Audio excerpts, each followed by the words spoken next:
Hey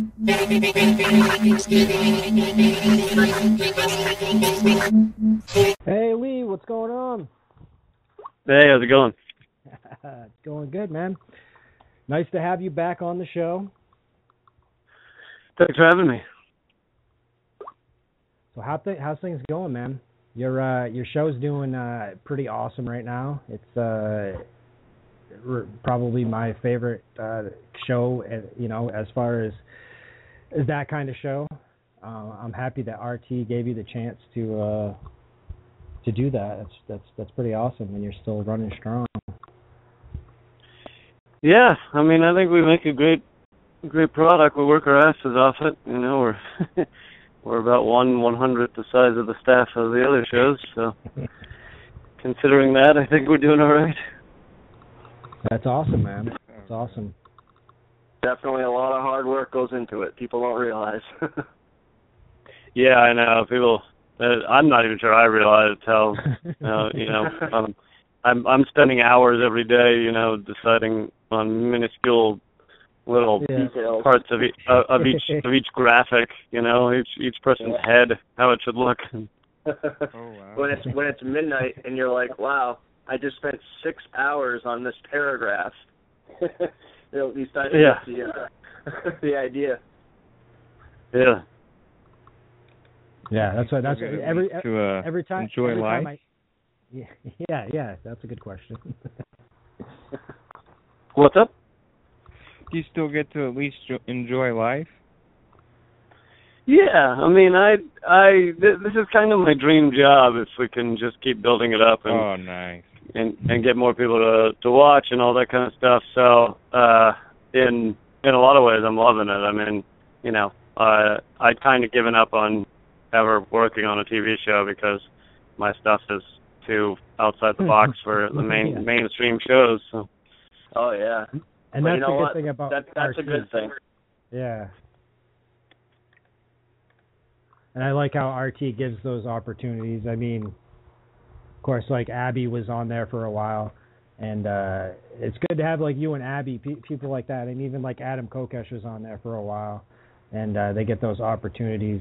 People, I notice people will say, like, oh well, like, oh, Abby and Lee, they're working for RT. They must be in with the Russian government. No, they're just there's a good opportunity and it's a great platform, and that's how that's what I think about it.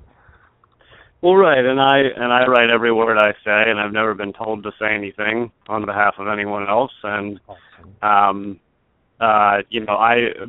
basically when you're criticizing the corporate state and corporations in general and the insane consumerist materialistic world we live in, my only options, and the same kind of goes for Abby, are places that don't have commercials. And so there's about 3 networks on our, hundreds of channels that don't have commercials, and this happens to be one of them.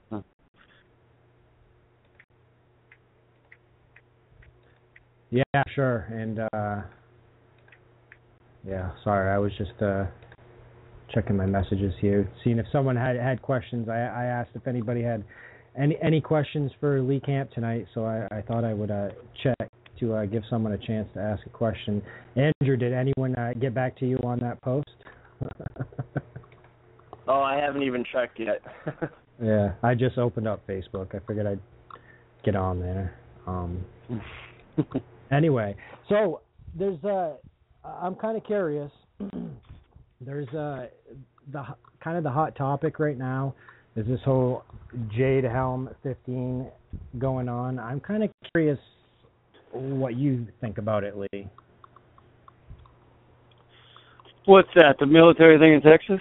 Yeah, the military exercises they got going on. I mean, I'm kind of curious your opinion on it. Well, a couple of things. One is, people are trying to take this out on Obama, and I have a million complaints against Obama, but these exercises went on under Bush too. So, if you're going to be upset, don't just pretend like it's Obama.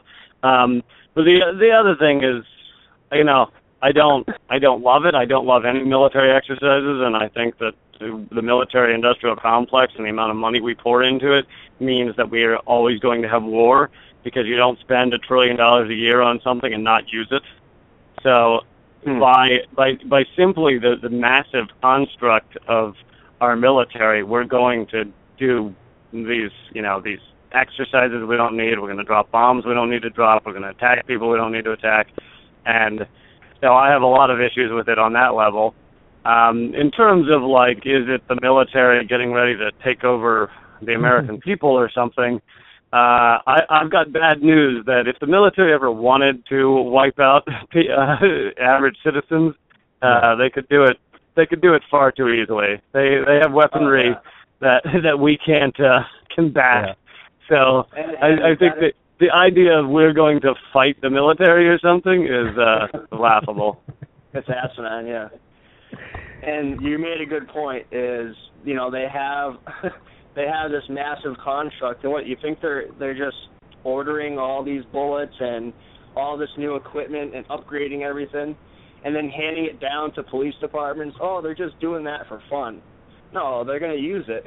And when they run out of countries to conquer, well, where do you go from there? You start to look inward.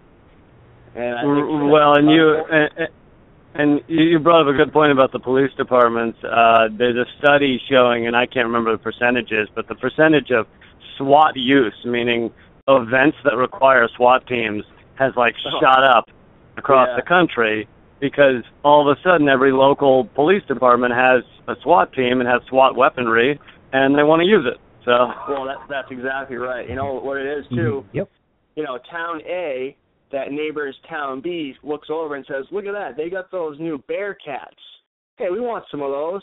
What are we gonna do?" Well, we arrested an extra 100 guys last year. Oh, no shit. Well, we're gonna do that. Hey, guess what? We just got a Bearcat. You know what I mean? And that's all that game is I did an article about it a couple of months ago, is police create crime. And they create crime by the government passing new laws, new legislation, the police going out with more men, they hire new officers, and all they're doing is creating the crime because they're arresting more people, which then the statistics make it look like there's a higher crime rate. No, they have more manpower, and they're putting in more hours and arresting more people because of the new laws. And that's right. And we've gotten far away from the old version of police, which was they respond to crime. They go to a crime scene or a scene that needs help. And instead we've gotten into this preemptive policing that's like we're going to arrest anybody we suspect of anything. And of course that's how you end up with 5% of the world's population and 25% of the world's prisoners, which is what America has. We are quickly becoming a prison nation. Yep. Yeah, it's crazy how it just escalated so fast, and it's too bad because it almost was it's like a self-fulfilling prophecy. It just, we warned everyone that it was going to happen. Even when I was a kid, I was, and everyone's like, "Look at this kid, what's he talking about?" But then it happened, and it's like, I don't know. It's I don't want to even say it's scary because then you bring the idea of fear into it. But I say the thing that's scary is you can almost predict what they're going to do. Yeah, and there's another study that came out recently from University of Berkeley showing that most protests that have gone violent in the sense of needing police arrests and those type of things, it's been once the police show up in heavily armed outfits and vehicles and everything, they quickly turn peaceful protests into non-peaceful protests because it creates a vibe, an energy of a battle, and rather than an energy of a non-violent march or a Occupy or whatever, it quickly changes the environment into, okay, we are at battle, these guys are armed for battle, and it quickly changes a peaceful protest into a non-peaceful one. Yeah, exactly. Yeah. As soon as they show up, they're wearing all black, and that's another thing too. is I was telling a couple of my friends a few years ago, I noticed how all the police departments across the country, or at least from my perspective, they're all switching to this kind of old-style black and white cruiser, and all the uniforms are becoming, uniform. And it wasn't always like that. One town over from me had blue police cars, and then my town had black and white. Now, from what I've realized, all across America, they're all like this black or black and white police car, and they almost all look the same. And then the SWAT teams, they all look the same. They're all militarized. And well, it used to be illegal to not have identification on the outside of your uniform, and now a lot of cities can have faceless black uniforms. Exactly. Yep. So it's all like, it's crazy. It's all done exactly how a militarized police force would do it.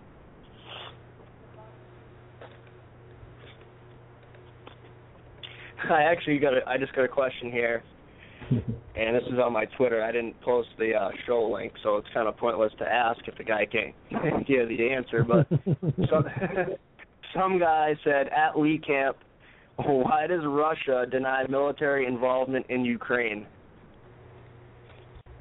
Oh, I don't know. I'm not Russian, and I'm not in Russia, and I'm not RT News, and so I'm sorry I can't answer your Russian question. I think I'm going to answer that from my standpoint. I don't know why he's even asking you that question, but I know. People are funny.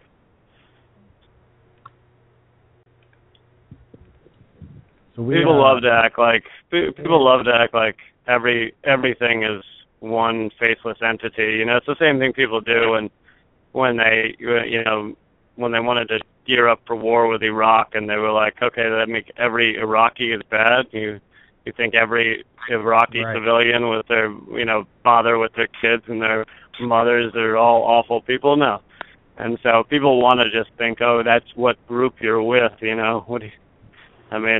Larry King has a show on the network. Does this guy think Larry King pulls is in control of maneuvers in Russia? Yeah, no kidding.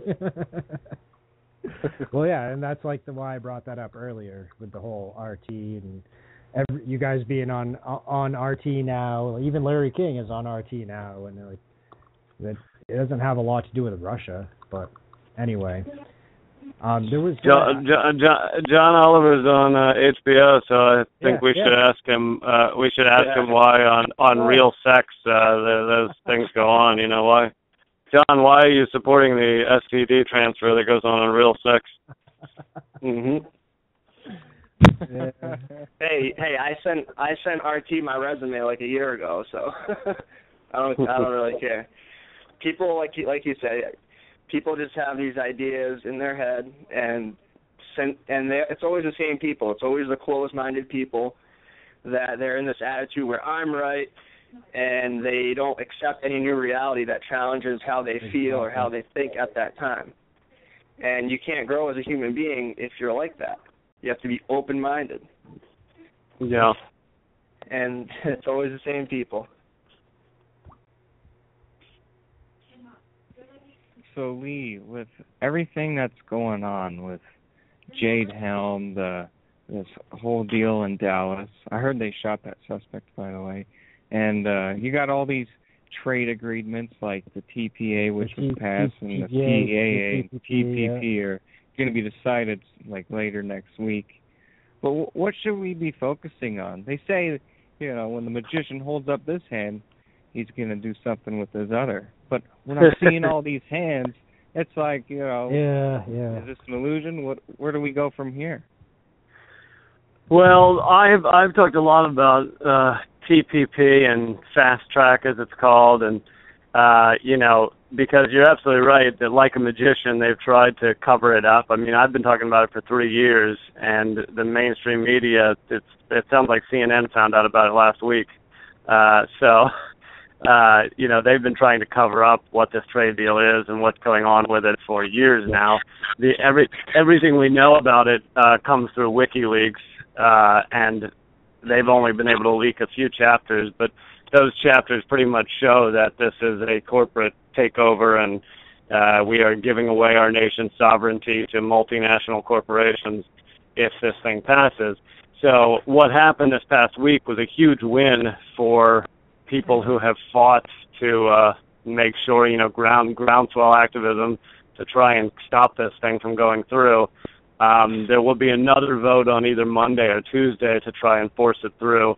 So people really need to keep their pressure on their representatives. If anybody wants to, they should look up their representative's phone number, call them, and say, "Don't pass TPP fast track," or just you can say fast track, and really keep the pressure on. But it is ridiculous how slimy this thing is, and it's also the reason you see just how confusing they're trying to make it with multiple bills and secretive agreements, and it's totally insane. Well, they have these these abbreviations.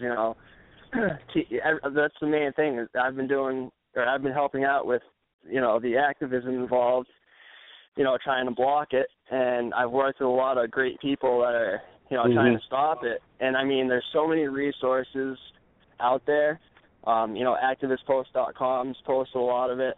I've sent them a lot of information. I mean, there's just endless resources involved in stopping the TPP because it's so huge, and there's so many entities involved. But again, they have all these abbreviations, and people are so confused. It's so massive that they almost get intimidated, and they're like, "I don't even want to get involved in this," because they don't even know what it's trying to confuse people. Yeah. Well, and even the term trade deal is incredibly misleading. People hear trade deal and they think, "Oh, why do I give a fuck about trade?" Right. But it's apparently only 20% or less of the document has anything to do with trade. A lot of it has to do with our rights, our environmental rights, our rights for patents, our rights for medicines. It's got to do with all kinds of things. And so when people say trade, as Noam Chomsky said, trade deals are really designed to protect corporations against democracy, because corporations hate democracy because it means people can vote them out of power, can vote away their profits, and it gives people power. And so trade deals are designed for corporations to fight against democracy. I even saw that there is a provision in the TPP that it gives, it helps Obamacare in a way that I guess takes away generic medications or for people with Medicaid or something like that. And it's like, where do you even design that? How do you even come up with that? Well, who's coming up with it is these corporate lobbyists, and lawyers, which are the ones deciding and writing the whole trade deal. And even the parts that have been leaked, there's writing in there that has been taken word for word from corporations. Exactly. And as much as I am disgusted with the way that these corporations, these multinational corporations maneuver, they're not exactly sitting in a room deciding it like people think. They tell the lawyers what they want, and the lawyers are the ones that write it. The lawyers get paid massive amounts of money for the best interests of the corporations, So it's this whole big lobby, like you said, the lawyers with the corporations, and they're the ones that are trashing this thing. And it's like, it's mind-boggling how, it's just massive. People they don't want to get involved because it's almost scary to them. They look at it and they say, I don't even know where to begin. How can I as an activist, how can I really get involved in this? Where do I start? I mean, the simplest thing for right now is just, this is one of those few moments, and there aren't that many, but one of those few moments where the fact that these representatives have been flooded with phone calls over the past 2 weeks has made a difference. Because if it gets to a high enough level of phone calls, they do start to get worried that it's going to fuck their career. And and so people have been calling, and these thousands upon thousands of phone calls have jammed up their phone lines. And so some of these representatives, enough of them, have gotten scared that this could actually hurt their career. I actually used an example about the TPP and calling the representatives. The example I used was, and I'm sure you guys have seen it, is there was this one day on the show on C-SPAN, it's that morning show, and all these people, for whatever reason, Washington Journal, all these people this one morning were calling in about 9/11 and just dropping facts all morning about 9/11. Oh, you know, 3 towers fell and this, that, and the other thing, and they almost had to shut the show down or stop taking calls because everyone that called in was talking about 9/11, and the guy was like, I don't know what to do. You know, that's a good example. That's hilarious. It's a good example of how one phone call can make such a big difference. Yeah. And that's the example people. Maybe we should have a day when everyone calls in and just reads some of the leaked TPP chapters. That's a good idea. Tuesday morning, that would be perfect, because I think Tuesday is the day they're going to try to pass this thing. But again, like Lee said, the phone calls have made a difference where every time they re-examine it or whatever bullshit they come up with, we have to reconsider it. Well, they keep having to do that because of all the pressure that they've had. Yep. Spot on. Absolutely. So we have elections kind of coming up soon. I guess not too soon, but we got who's in the race at this point? We got Hillary. Has she announced her formal announcement yet? She has. You know, I mean, and you guys know this whole puppet show is designed to just distract people for the next year and a half, and it gets good ratings for the news networks, so they like to pretend that a lot's going on. But you know, part of what I talked about on Redacted Tonight, the episode that aired Friday, and by the way, if anyone wants to watch that, it's on youtube.com/Redacted Tonight.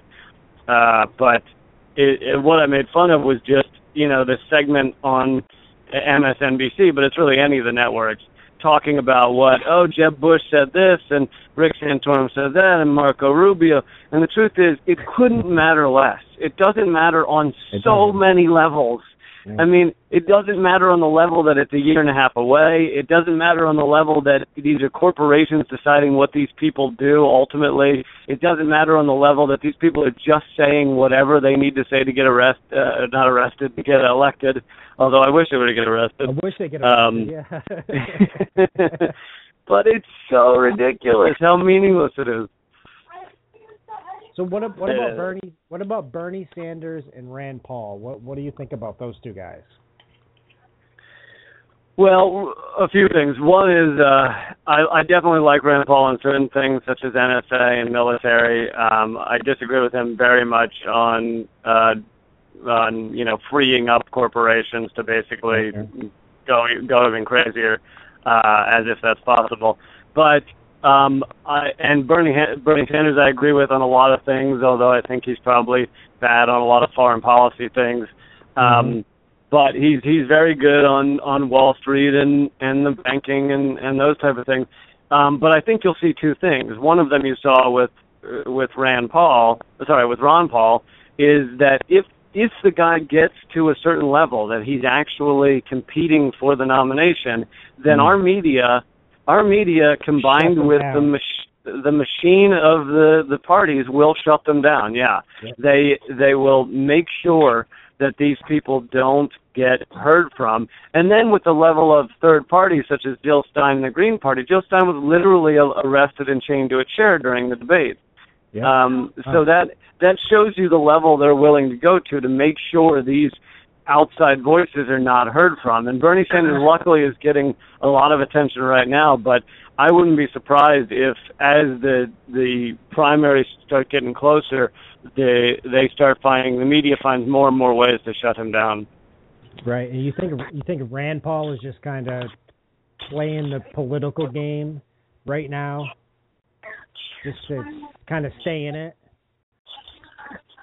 I mean, I don't with him, I don't really know well enough whether, I know he obviously cares legitimately a lot about NSA surveillance and military and police militarization. But on other things, I don't know if he's just saying what he needs to say I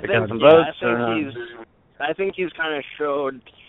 I think there's been a couple times where he's kind of showed his true colors in a way, and he's kind of showed that he could kind of be corrupted in a sense.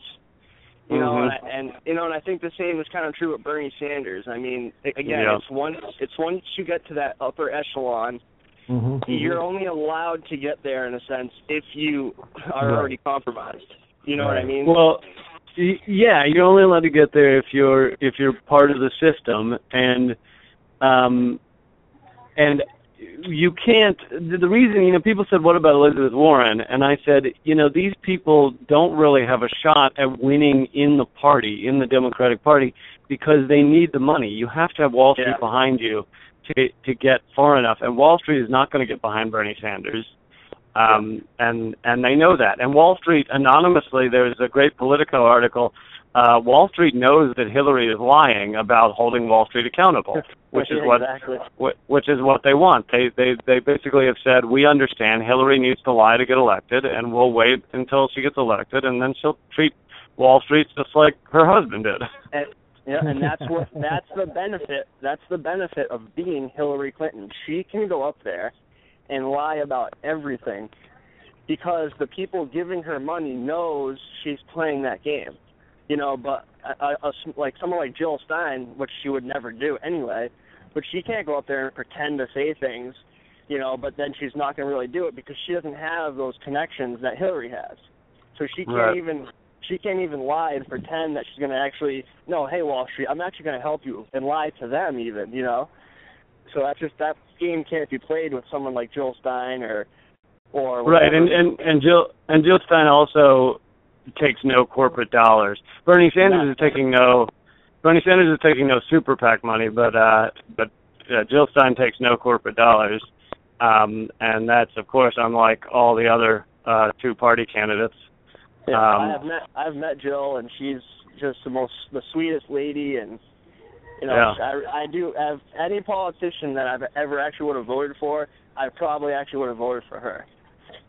Yeah, that's the thing is if you sit down with people and don't say the words Green Party to them and just kind of go through issue after issue, people will agree with Jill Stein more than they'll agree with Hillary Clinton.